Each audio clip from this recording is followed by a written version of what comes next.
So Pablo is chief consultant for Assembly Water Parks and Wildlife, sort of the sister committee in the Assembly. And if Dennis is my favorite curmudgeon, Pablo is my favorite optimist. I'm going to take off my hat here. And actually, you can go back to Spotlight now. I don't know if we can do that. Speaker view, is that what we do? Okay, perfect. So again, top right, click on speaker view if you want to go back to speaker view. And Dennis, you should be tagged with us any moment now. So Pablo is my favorite optimist. Dennis, gosh, he's been in the legislature for all the time I've known him. I seem to recall that he majored in economics, which I suspect is part of the curmudgeonliness. Pablo, I knew before. I met him when he was at the Nature Conservancy, and then he spent some time at the Environmental Defense Fund. And now we have his expertise in the Assembly, which is super exciting. So they have agreed to join us to give us a little sneak peek into the tent of the legislature, and to give us some ideas about how what's going on there might relate to the work that we all do. Dennis has been to LCW before, so he has a sense of our broad range of interests, and I gave Pablo a very quick snippet before he joined us. So I have a couple of canned questions and that I'm going to start with, but folks feel free to also put questions in the chat. I can't guarantee we'll get to all of them, but if you do have something you'd like to ask, please feel free. So I think first up, if you could both just give us a sense of what's going on, a sense of where we are. A lot of folks here probably don't follow the legislative process. So where are we in the legislative process, and what's the tenor right now in the legislature? Want to go first, Pablo? Go for it. Okay, well, right. Today's a busy day in the legislature because the governor just released his May revise, and many of us are trying to digest the, what it is that he's come up with and how it fits in within, the other legislation going on. The other thing is that we're in the period where we're about to pass a bunch of Senate bills over to the Assembly, and the Assembly is about to pass a bunch of bills over to the Senate. Those of us in the Senate committees are a little afraid because there's more Assembly members and they can introduce more bills. So we're getting ready for the deluge. So I've only barely started looking at all the ABs, but when we get into talking about specifics, happy to talk about the SBs till the cows come home. I think that's a good summary. We're kind of approaching halfway through the legislative process. I remember talking to Dennis earlier in the year just to kind of touch base. It felt like everyone was calling me, and I think a lot of people were calling Dennis going, what are the big water issues this year? And I don't think at the time, this is probably late January, it was dry, but we weren't seeing big water. I think we weren't seeing this as a big water year. I think that's shifting as the drought is setting in. The Senate's proposed a really ambitious drought package, which I think is great, as part of the budget. And our committee had an informational hearing on drought just last week. So I think that conversation is really picking up. And I think the bigger picture, it's just the money the state has, this kind of historic surplus.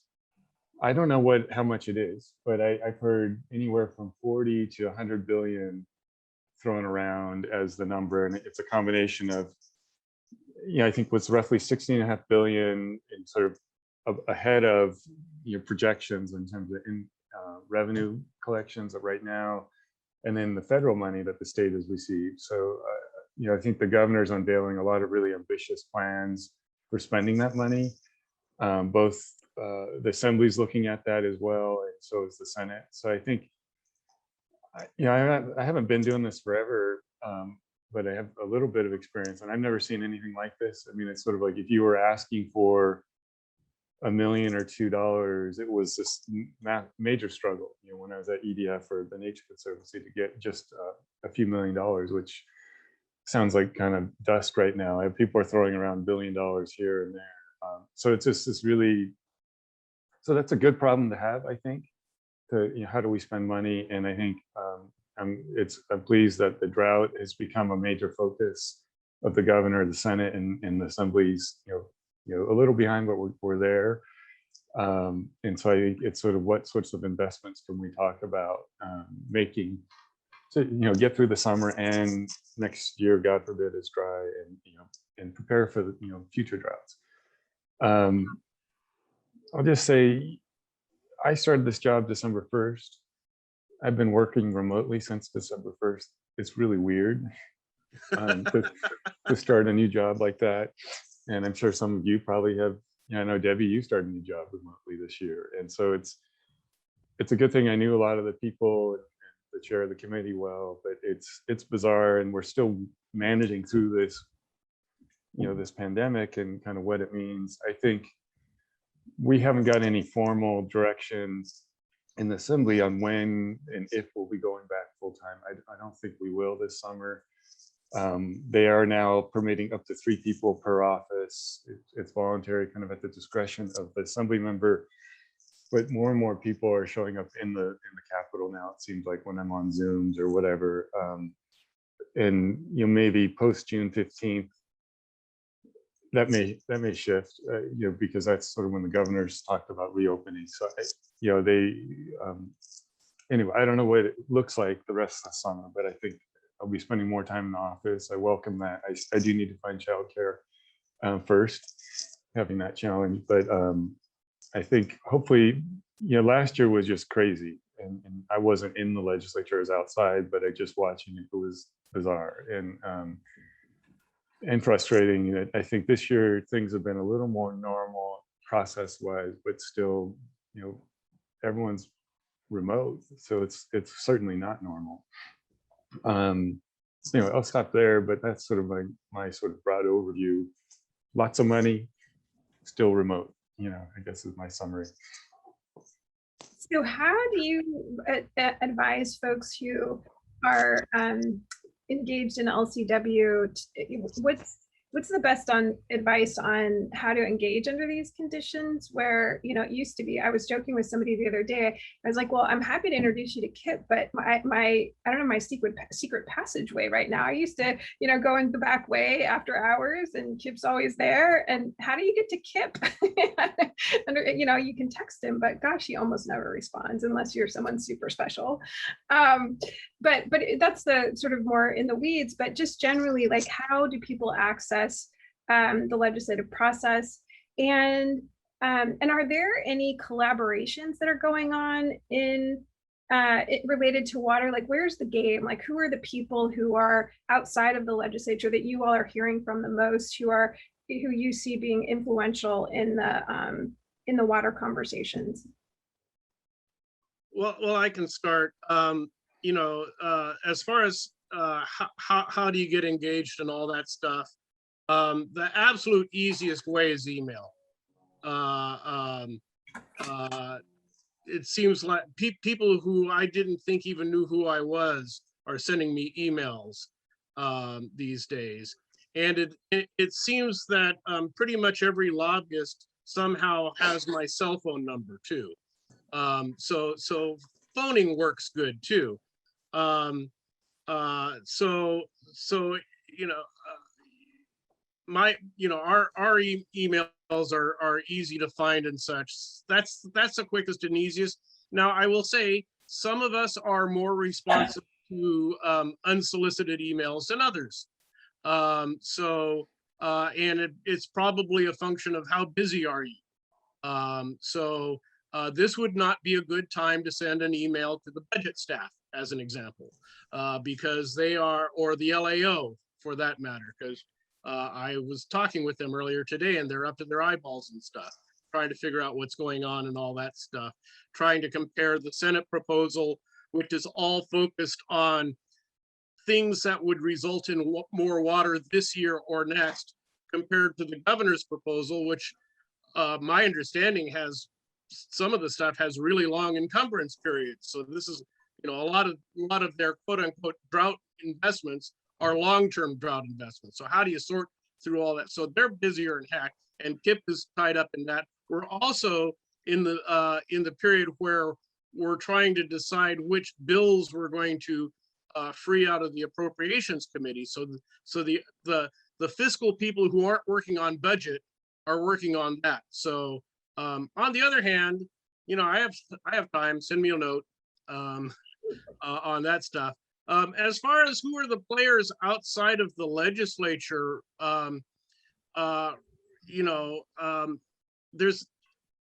there are a couple of environmental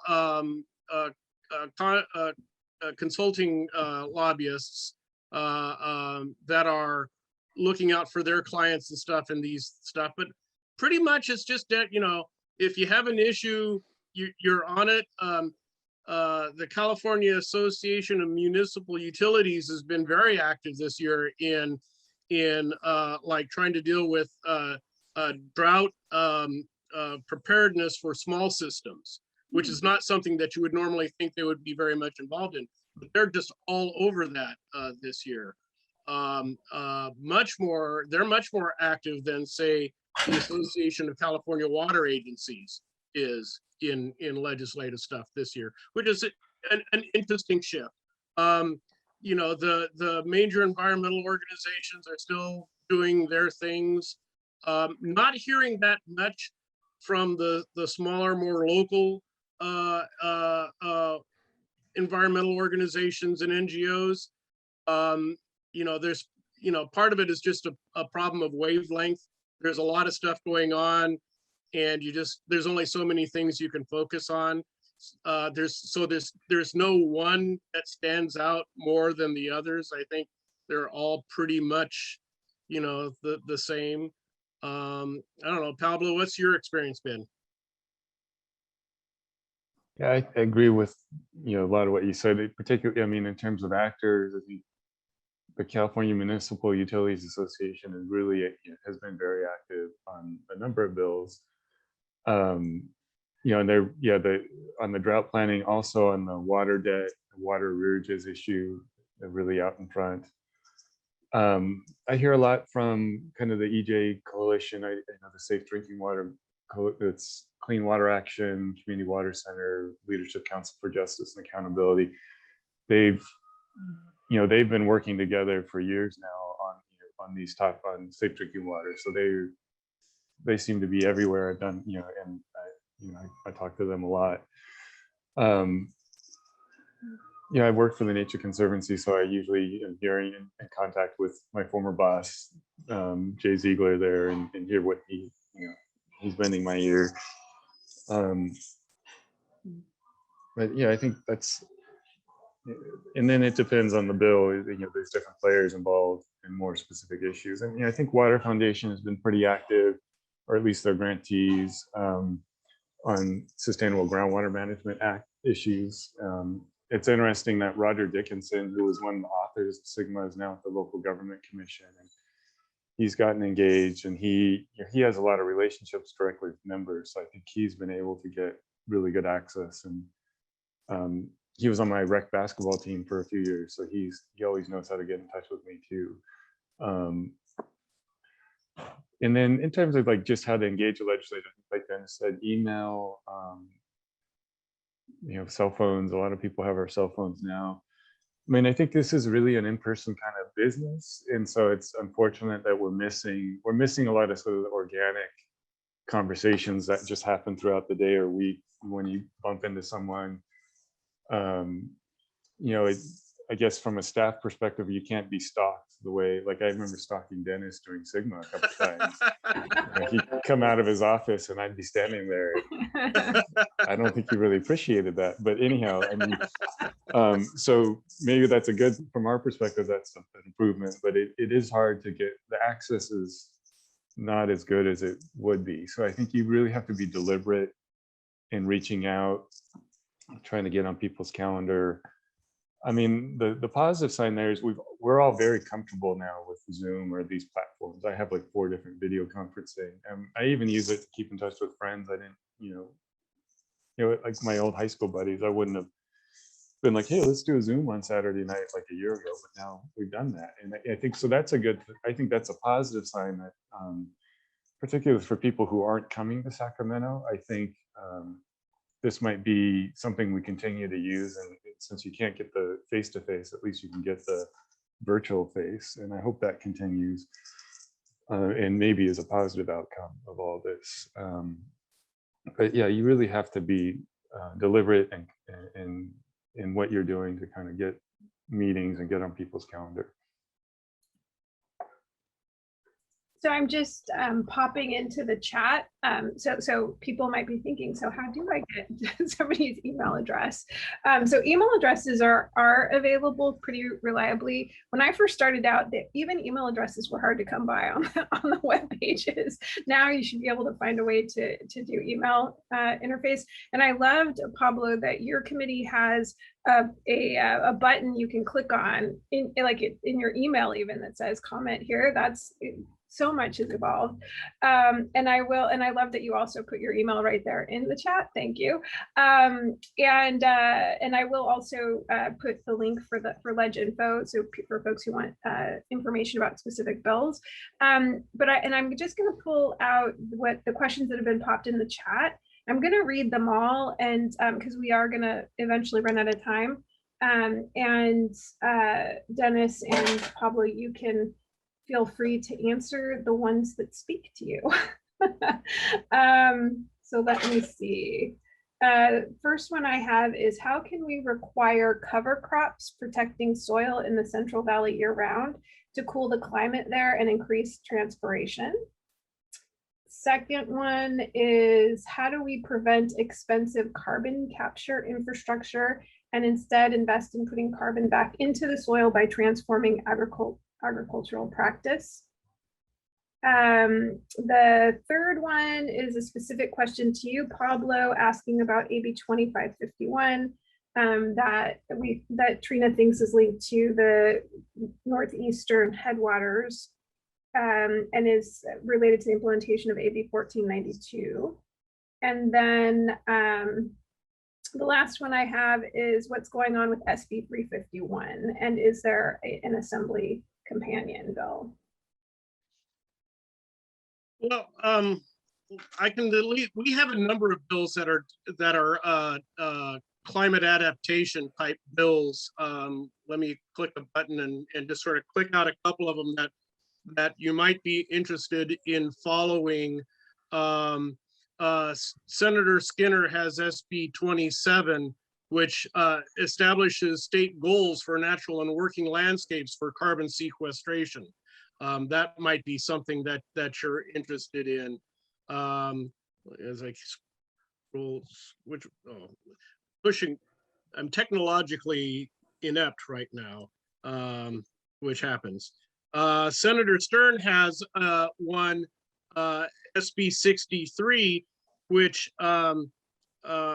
has to do with fire and defensible spaces. That may be, that wasn't the one I was looking for. Oh, here it is. SB 322 by Senator Laird would establish a program at the Department of Conservation that would offer contracts for productive rangelands and grasslands to enhance their projects, their lands. That sort of fits within this stuff. There were a couple others that I'm blanking on right now. But there are a number of bills that are going through the process that might be relevant. And let me just quickly jump to SB 351. That's a bill that would establish an office of water innovation in the California Water Commission. The bill's on suspense. My analysis of that bill suggested that perhaps the Water Commission wasn't the right place to put it. You might think of maybe either DWR, it might fit in OPR, it might fit in the Water Board. There's a couple of different places it might go, but I don't think it's in the right place. And the bigger issue is the funding. The proponents believe that it'll be funded largely by the various private funders out there, the foundations and such. But what if we build it and they don't come? I think that's a question that the Appropriations Committee is going to be looking at. And I'm not aware of a similar bill in the Assembly. Yeah, there's not one. And actually, if I can add on to this, I completely agree with Dennis that the Water Commission is not the right place for this. And there is a model for doing something similar that came out of AB 1755, where for on water data, a similar idea was contemplated, but instead of instituting it out of the gate, it became a process that DWR did, and it gave everyone the chance to identify and define the funding streams in advance. So that it might be worth looking at that as a potential model, but also a potential governance model that I think fits with innovation too, because ultimately we ended up with the California Water Data Consortium that has a steering committee that is state agency folks and non-state agency folks sitting at the same table developing the priorities for the organization. So Pablo.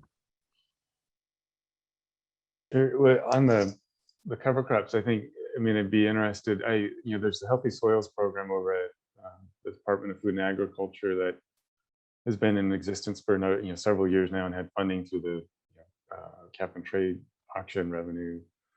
I haven't tracked it closely, but it's from what I hear, it seems to be going well. But I think that's an important program, and ensuring that it has funding, ongoing funding, will be important to kind of achieve that goal. There are a couple assembly bills kind of in this area. There's AB 350 by Assembly Member Villa Padua from the Stockton area that is targeting technical assistance in the San Joaquin Valley. It's sponsored by American Farmland Trust, and it's trying to get funding to technical assistance providers like the resource conservation districts or university, UC cooperative extension and group entities like that, to help farmers figure out how to reduce the water use in light of sigma and drought. So I think that might be an opportunity, to help achieve that goal. There's also AB 252 by Assemblymember Robert Rivas, which is kind of establishes a new program, multi-benefit land repurposing. This is something I actually worked on when I was at Environmental Defense Fund, so I didn't kind of analyze this bill. I gave it to someone else, but when it came through our committee, but it's an incentive program to effectively fallow ag land in the San Joaquin Valley and elsewhere as the state complies with sigma. And cover crops are one of the alternative uses of the land that could be implemented under that program. It's interesting because the governor's drought package, and we get more detail today, but it had $500 million for multi-benefit land repurposing. I'm not sure what all that means, but that's sort of the language that the bill and the Environmental Defense Fund have been using. So we'll see what that looks like when we get more detail. I mean, that was a big number. I was surprised to see such a large number. But PPIC and others have talked about the need to fallow or retire farmland as we go forward in implementing sigma. So, but the sort of question is, what do you do with that acreage? AB 252 is trying to get at that. So I think there's some opportunities there. Certainly, there's the bonds. We'll see what happens with those. My boss has one, and there's one in the Senate, and the budget surplus is certainly slowing that down. But I think some of the things funded in the bonds are likely to be funded as part of the budget surplus, and the Healthy Soils program, other things like that are in the mix. I'm not familiar with AB 2551. I'm sorry. I know AB 1492 is the timber tax, so I'm guessing that has something to do. I think that must be a prior bill. So maybe if Trina wants to, if you have more detail, I can try and respond, but I'm not sure I know. Sorry, that was my office mate. Yeah, so this is the one that Pacific Forest Trust was driving to do that analysis up in the Feather River watershed. But maybe I can connect you up with Trina offline and you can do a deeper dive on that. So quickly, I just wanted to point out to folks that where we are in the budget process is May Revise came out, and now there will be a series of hearings that will happen, sort of sorting through what's in the governor's budget and how the legislature, what the legislature thinks about what's in the governor's budget. So this is an opportunity. If there are things, again, we had this monstrous surplus, and this is an opportunity for things like the work that we all do in localizing California waters to get a foothold. When there's not enough money, it's impossible to add new things, but like now kind of is the opportunity. And it's the budget, the legislative budget hearings that are the place to have that conversation. To be fair, I wouldn't suggest you just call up a budget analyst and say, hey, I've got a great idea. You're going to want to work with some of the folks that Pablo and Dennis mentioned earlier to figure out, how you package the idea and then and where it fits into the larger political landscape. Let me just jump in real quick. This is a fast moving train because it's the 14th and we have to pass the budget by June 15th. So there's 1 month to go through all of that stuff. Both houses will figure out what they think the right answer is. And then there's the conference where we, work out the differences and all that stuff. So if there is an ask or a request or something like that, one, you want to make it soon. Don't dilly-dally. And I think that the most effective way would be to try and direct your request or suggestion to the members of the relevant budget subcommittee. In the Senate, it would be sub 2, and the Assembly would be sub 3. And they're going to hate me for saying this, but I would send it to their chiefs of staff. So, which is another thing that's pretty easy to find, and easy to find the emails and such. Because again, this is going to be a fast-moving train. The budget subcommittees are going to take the first whack at stuff. Now, clearly, some of the big ticket items like the climate resilience stuff and all that stuff is going to be, leadership's going to be involved in both houses on all that stuff. But I would start with the budget subs, and because you have the greatest likelihood of catching their attention, because the higher up you go in the leadership, the bigger the spread of issues they have to deal with. And your little request for your watershed group probably is not going to be high on the pro tem's list of issues to resolve, however worthy it may be. So we are mostly out of time. I see one last I don't know what the above is, Pat, if you want to add a little more context to your question while he's doing that. So we're basically out of time, but I want to give you each 1 or 2 minutes just to give us your final thoughts. Again, this is a group that's a lot of folks boots on the ground, shovels in hand. And so what does the legislature mean for them? You want to go first? Think about that. Okay, well, I'll start. While there's not a lot of stuff going on in the water realm, specifically beyond the budget stuff and some of the safe drinking water stuff, there is a lot going on climate resilience, forest management, and a lot of other things that this group has historically been very interested in. So there are going to be opportunities to comment on that sort of stuff. And so if you need help finding you know, learning how to find bills and all that stuff, drop me a line. I'm more than happy to explain how to find bills and that you might want to weigh in on, and how to actually comment on that stuff. So while it's not necessarily a big water year, there is a lot going on in the greater natural resources world that you guys are probably going to be interested in. Yeah, the only thing I'd add there, you reach out to your local your assembly member.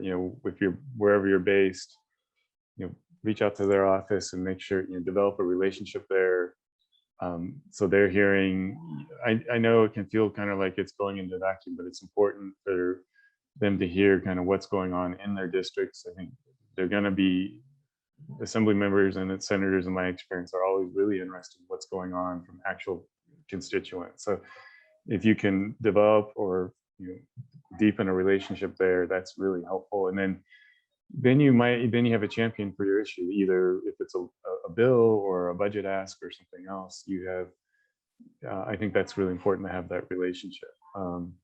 And I encourage everyone to engage. I think I've always wanted to see how the policy connects actually to the ground. There's a lot of theoretical thinking that happens, but I think it's really valuable to hear from real people who are really doing real things in the world. I think I joke a lot that what I do isn't tangible or real. So I think informing, we need the input here in the legislature. So please engage and don't be shy. And if we're slow to respond, it's because in April and June are busy times for us. Otherwise, definitely bug us. And just to build on that, your local assembly member and senators district staff can be great allies, because their calendar is not the same as our calendar as far as busy times and stuff. So while we're busy now, building those local relationships with the district staff can be very, very helpful in both the immediate and the long term. All right, well, thank you both so much for taking your time. I do hope that you have marked your calendars for the first week of November to join us. Pablo, if you want to just be immersed with people, boots on the ground, inspiration, it's a great place. Talk to Dennis more, because he seems to be a loyal engager here. But again, thank you both, and good luck making your way through the budget. And take care. Yeah, and Regina should know that the little stunt with the aluminum hats means that the ball's in my court. So watch out for November. Awesome. I'm waiting. You know, it's just a tennis game.